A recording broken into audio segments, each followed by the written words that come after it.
محمد وعلى آله وأصحابه أجمعين. الحمد لله والصلاة والسلام على سيدنا محمد وعلى آله وأصحابه أجمعين. أما بعد فأعوذ بالله من الشيطان الرجيم. بسم الله الرحمن الرحيم. وسماكم المسلمين. صدق الله العظيم. اللهم صل على سيدنا محمد وعلى آل سيدنا محمد وبارك وسلم. ایک مسلم و صادق المؤمن الحق کی بات چل رہی تھی. ایک سچا مسلمان، اس کا اللہ تعالی سے کیا تعلق ہوتا ہے، اور وہ کتنے اہتمام سے اللہ کی بندگی اختیار کرتا ہے، اس کا تذکرہ. آج ہمارا موضوع ہے کہ ایک سچا مسلمان اپنی ذات کے ساتھ کیا معاملہ کرتا ہے، دیگر مخلوق کے ساتھ بھی اس کا رویہ، خود اپنی ذات کا کتنا حق ادا کر. اسلام یہ چاہتا ہے کہ اس کی روحانی اولاد، اسلام یہ چاہتا ہے کہ اس کی روحانی اولاد اپنی نظافت میں، اپنی پاکیزگی میں، اپنی حیت میں، اور اپنے جمال میں، اور اپنی صحت میں، اور اپنی طاقت میں سب سے نمایاں ہو، تاکہ انسانیت کے لیے یہ مسلمان ایک اچھا نمونہ بن سکے.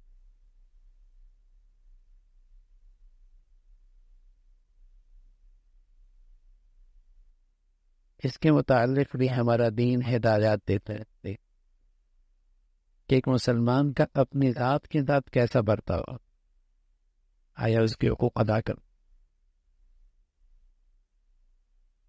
تاکہ یہ جسم میں اور عقل میں اور روح میں اعتدال اپنائے.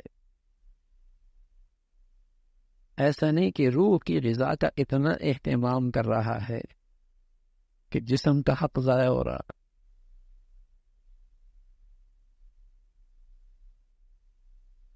اس پر اس کی طاقت سے زیادہ مشقت ڈال رہا ہے. عبداللہ ابن عمرو ابن عاص رضی اللہ تعالیٰ عنہ عبادت میں بہت نمایاں تھے. حضور علیہ الصلوۃ والسلام کی خدمت میں آئے اور میں آپ کے بارے میں یہ سنتا ہوں کہ تم ہمیشہ روزہ رکھتے ہو اور ساری رات عبادت کرتے ہو. کہنے کا بلا یا رسول اللہ کے رسول ایسا ہی ہے. فرمایا نہ ایسا نہ کرو، روزہ رکھو، افطار بھی کرو، رات کو قیام کرو، آرام بھی کرو. تمہارے جسم کا بھی تم پہ حق ہے، تمہاری ان آنکھوں کا بھی تمہارے اوپر حق ہے، تمہاری بیوی کا بھی تم پہ حق ہے، اور تمہارے ساتھ جو ملنے جلنے والے آتے ہیں ان کا بھی تم پہ حق. جو حق دین اسلام ایک اعتدال زندگی کا نام ہے.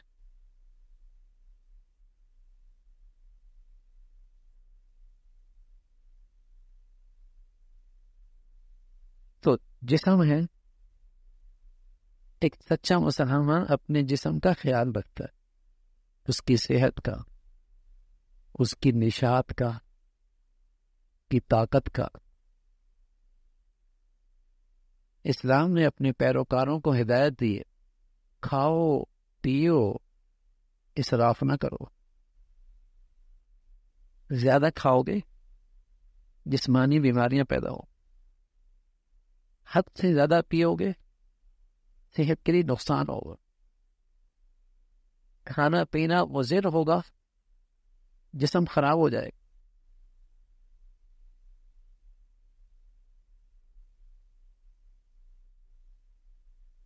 اس جسم کا بھی تو حق ہے، صحت کا بھی حق ہے. ایسی مضر چیزیں کھانے میں بڑا مزہ ہے لیکن صحت کے لیے اچھی نہیں ہے. کولڈ ڈرنک سب جانتے ہیں غلط ہے، اور یہ بھی جانتا ہے کہ سگریٹ صحت کے لیے اچھی چیز نہیں ہے. دین میں کیا حکم ہے وہ اگلی بات ہے، لیکن یہ سب جانتا ہے کہ صحت کے لیے اچھا نہیں ہے، پھر پی رہا ہے. بڑا نادان ہے، اس جسم کا حق ضائع کر رہا ہے، صحت کا حق ضائع کر رہا ہے، جانتا ہے.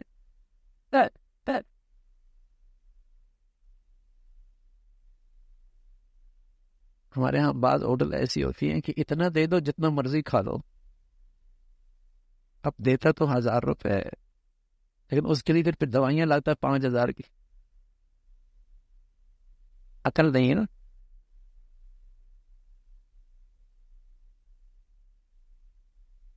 جسم کا ایک حق ہے، کھاؤ،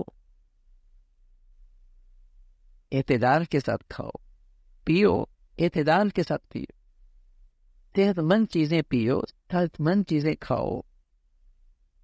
اس جسم میں کچھ حصہ پانی کا بھی رکھو، کچھ ہوا کا بھی رکھو، کچھ سانس کا بھی رکھو، کچھ حصہ اس کی غذا کے لیے رکھو. یہ ہمارا دین کہتا ہے، یہ اس جسم کا حق ہے. کلو واشربو ولا تسرفو، اسراف نہ کرو. اس کی نشاط کا بھی خیال رکھو، جس سے جسم خراب ہوتا ہے، کی صحت خراب ہوتی ہے، سستی اور کاہلی آتی ہے. اسلام اسے پسند نہیں کرتا.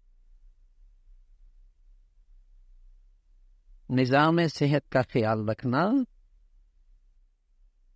اور نظام جسم کی رعایت رکھنا یہ حق ہے جسم کا، اس کا خیال کرنا چاہیے. کسی قدر بدنی ایکسرسائز، چاہے وہ چہل قدمی ہو، چاہے کچھ بھی ہو، کچھ مشقت کا ایسا کام جس سے اس جسم کی کھائی ہوئی چیزیں ہضم ہو سکیں، خون کا دورانیہ ٹھیک رہے، نظام زندگی، نظام صحت ٹھیک رہے. یہ ہمارا دین ہے. حضور علیہ الصلوۃ والسلام فرمایا کرتے تھے کہ المؤمن القوی، صحت مند ایمان والا، طاقت والا ایمان والا، کمزور ایمان والے سے اچھا ہے. ظاہر ہے اگر کمزور ہے تو اس کے لیے کھڑا ہونا مشکل، اس کے لیے عبادت مشکل، اس کے لیے اللہ کے حکم کی تعمیل مشکل، اس کے لیے اللہ کا حکم پورا کرنا مشکل. کتنے ایسے ہیں جو روزہ نہیں رکھ سکتا، کتنے ایسے ہیں کھڑا نہیں ہو سکتا. ایک روحانی کمزوری اور ایک جسمانی کمزوری دونوں مل جائے تو پھر عبادت کیسی ہوگی؟ پھر عبادت کیسے؟ تو صحت کا خیال رکھنا. اس لیے اللہ کے نبی صلی اللہ علیہ وسلم نے فرمایا، پسند نہیں فرمایا بے ڈھنگا قسم کا موٹا ہونا. آپ نے اس کی مذمت فرمائی ہے. کھا رہا ہے، کھا رہا اور بلا وجہ پیٹ نکل رہا. اللہ کے نبی صلی اللہ علیہ وسلم نے ایسے شخص کو پسند نہیں فرمایا. تو اسی طرح اپنی صحت کے جسم کا خیال رکھنا، اور پھر جسم اور کپڑوں کی نظافت کا خیال رکھنا. صفائی، نظافت، تکلفات نہیں کہ بہت قیمتی کپڑا پہنے کہ پتہ لگے کہ بہت ہی صاحب حیثیت، جیسے ہمارے ہاں یہ کہ اتنے لاکھوں کا جوڑا، ایسا قیمتی لباس پوشا. نہ نظافت. وہ غریب بھی اپنے کپڑوں کو دھو سکتا ہے، نظافت کا خیال وہ بھی رکھ سکتا ہے. اسلام سب کے لیے، امیر غریب سب کے لیے. جسم کی نظافت، کپڑوں کی نظافت، بالوں کی نظافت، دانتوں کی نظافت، صفائی. حضور علیہ الصلوۃ والسلام، امی عائشہ رضی اللہ عنہ فرماتی ہیں، آپ جب بھی سوتے تھے اٹھنے کے بعد سب سے پہلے اپنا دانت صاف کیا کرتے تھے، مسواک کیا کرتے، سب سے پہلے مسواک کیا کرتے. اور جب گھر میں بھی تشریف لاتے تو فرمایا کہ سب سے پہلے آپ دانتوں کی صفائی، آپ مسواک کیا کرتے. بلکہ عائشہ رضی اللہ تعالیٰ خوش ہوتی تھی اور اپنی سعادت کا تذکرہ کیا کرتے تھے کہ اللہ کے نبی صلی اللہ علیہ وسلم جب اس دنیا سے تشریف لے کے جا رہے تھے تو سب سے آخری چیز جو آپ کے منہ میں گئی وہ میری لعاب تھی. آپ لعاب کیا اسما کا بیٹا، میری بہن کا بیٹا آیا ہوا تھا، اس کے ہاتھ میں مسواک تھی. اللہ کے نبی صلی اللہ علیہ وسلم اس کی طرف دیکھ رہے تھے. میں سمجھ گئی کہ اللہ کے نبی کو مسواک چاہیے. میں نے کہا یا رسول اللہ مسواک آپ نہیں ہوتے. میں نے مسواک لی اس سے اور اس کو اپنے دانتوں سے نرم کیا، چبایا، اور چبا کر اللہ کے نبی صلی اللہ علیہ وسلم کو پیش. یہ آپ کے منہ میں جانے والی سب سے آخری چیز. ایسا فرماتے مجھے سعادت ملی ہے کہ آپ کے منہ میں جو چیز سب سے آخر میں گئی وہ میری لعاب گئی.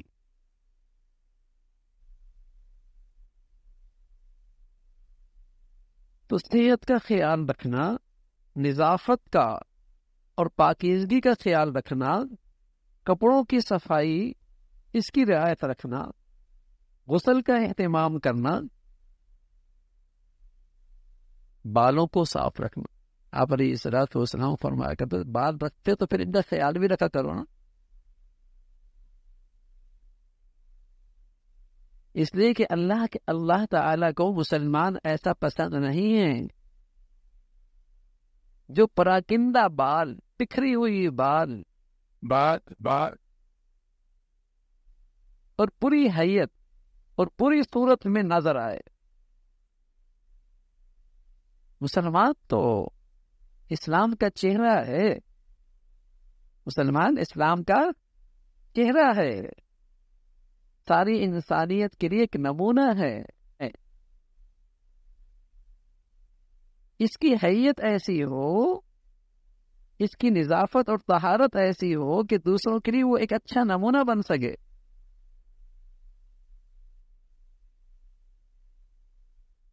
حضرت عائشہ فرماتی ہیں رضی اللہ تعالیٰ عنہا کہ اللہ کے نبی صلی اللہ علیہ وسلم اس کا بڑا اہتمام کرتے تھے کہ ہمیشہ خوشبو کو استعمال کریں.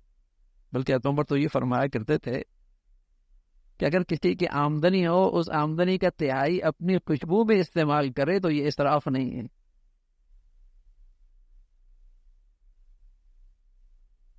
آپ منع فرماتے تھے کہ تم مسجد میں آؤ اور تم ایسی چیز کھا کے آؤ جس کی بدبو ہو، پیاز، اس قسم کی چیزیں، اور ایسی حیت کے ساتھ آؤ جس کی بدبو سے دوسروں کو تکلیف ہو. آپ منع فرمایا کرتے تھے ایسا شخص مسجد میں نہ آئے. تمہاری زبان سے بات ہو رہی ہے، دوسروں کو تکلیف ہو رہی ہے، بو آ رہی ہے. میرے لباس سے دوسروں کو تکلیف پہنچ رہی ہے، میرے جسم کی گندگی سے دوسروں کو تکلیف پہنچ رہی ہے. خذوا زینتکم عند کل مسجد. اچھی حیت کے ساتھ، اچھی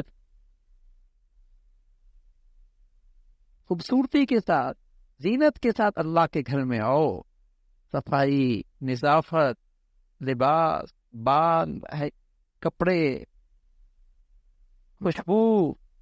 خذوا زینتکم عند کل مسجد. اچھی حیت. تو یہ ہمارا دین ہے اور اسلام اپنے پیروکاروں کو اس طرح دیکھنا چاہتا ہے. مہنگا ہونا نہیں، قیمتی ہونا نہیں، صفائی ہونا. صفائی میں پیسہ نہیں لگتے، اہتمام لگتا ہے. تھوڑا سا اہتمام کرنا پڑتا، تھوڑی سی فکر کرنے پڑتی. بلکہ اگر آپ ٹوتھ پیسٹ استعمال کریں گے نا، مہنگا ہے، لیکن اس میں یہ ہے کہ اگر ایک دو دن بھی آپ نے چھوڑ دی تو آپ کے منہ سے بدبو آئے گی. مسواک سستی ہے، اگر اس کو آپ نے ایک دو دن چھوڑ بھی دیا تب بھی آپ کے منہ سے بو نہیں آئے گی، بو نہیں آئے گی. وہ اس سے سستی ہے، غریب بھی استعمال کر سکتا ہے.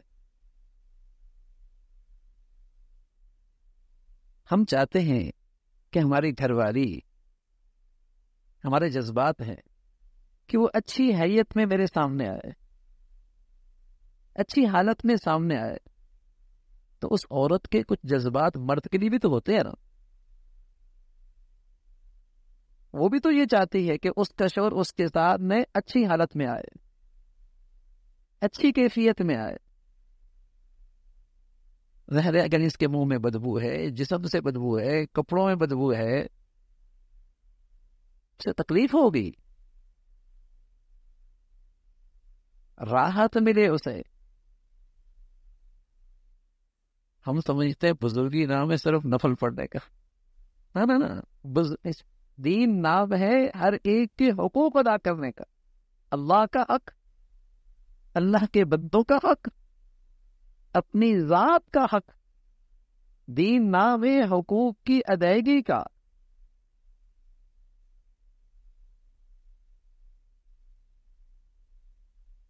کہ حق ادا کرو. تو رسول اللہ صلی اللہ علیہ وسلم اس کو پسند فرمایا کرتے تھے. جب تم کسی مجلس میں جاؤ تو کپڑے صاف. ایک شخص آیا مسجد میں، اس کے کپڑے اچھے نہیں تھے. حضرت علیہ الصلوۃ والسلام نے فرمایا ما کان یجد هذا ما یغسل به ثوبه. اس بیچارے کے پاس تو اتنا بھی نہیں کہ اپنے کپڑوں کو دھو سکے. نہیں، ناراضگی کا اظہار کیا. یہ نہیں کہا کہ اس کے پاس اتنا نہیں قیمتی کپڑے پہن کے آتا. نہیں، فرمایا اس کے پاس تو اتنا بھی نہیں ہے کہ کپڑے دھو کے پہن لیتا، دھو کے پہنتے. ایسی گندے کپڑوں کے ساتھ آ گیا.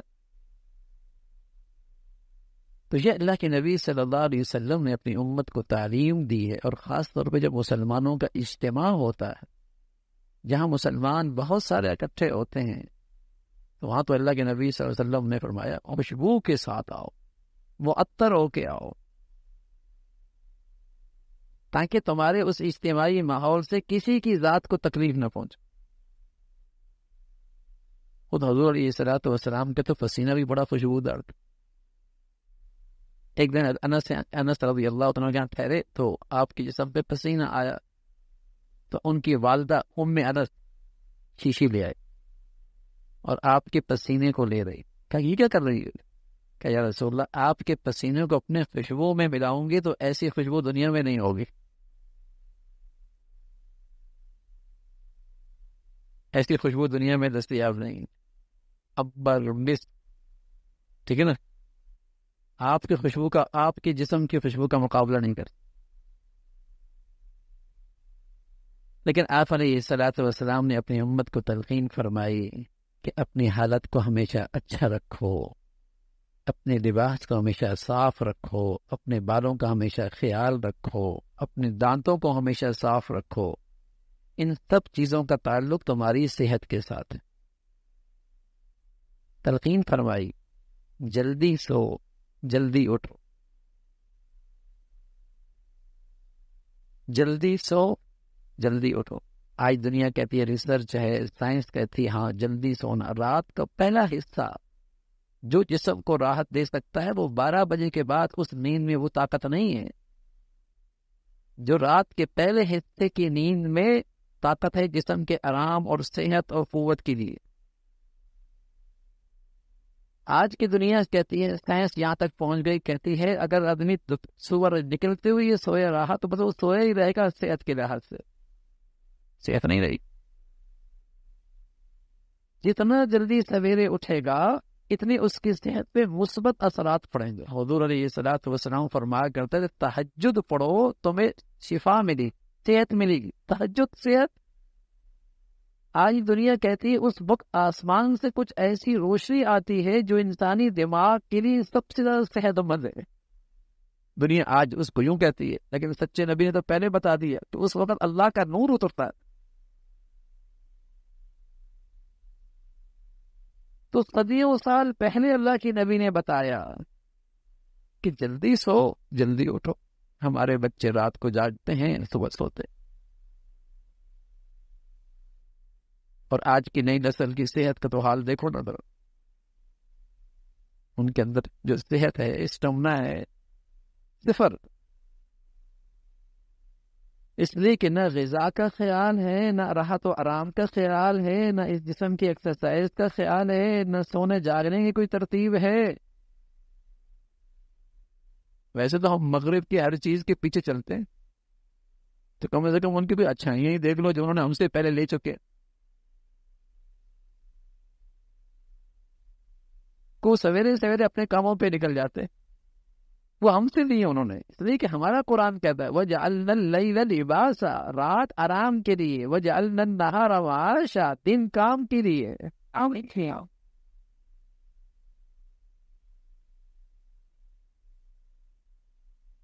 لیکن الٹی گنگا بہ رہی ہے، انہوں نے ہماری اچھائیاں لے لی اور ہم نے ان کا گد لے لیا، سارا گد لے لیا۔ تو جسم کا خیال رکھنا اور جسم کا حق ادا کرنا، اس کی صحت کا خیال رکھنا، اس کی نشاط کا خیال رکھنا، جس کے تحت صفائی بھی ہے، نظافت بھی ہے، کھانے پینے میں اعتدال بھی ہے، مضر چیزوں سے پرہیز بھی ہے، یہ اس جسم کا حق ہے۔ اللہ تعالی ہمیں اسلام کی یہ خوبیاں بھی نصیب فرمائے۔ اللہم لک الحمد کلو ولک الشکر کلو، اللہم لک الحمد کلو ولک الشکر کلو، اللہم اعنا علی ذکرک و شکرک و حسن عبادتک، اللہم اعنا علی ذکرک و شکرک و حسن عبادتک۔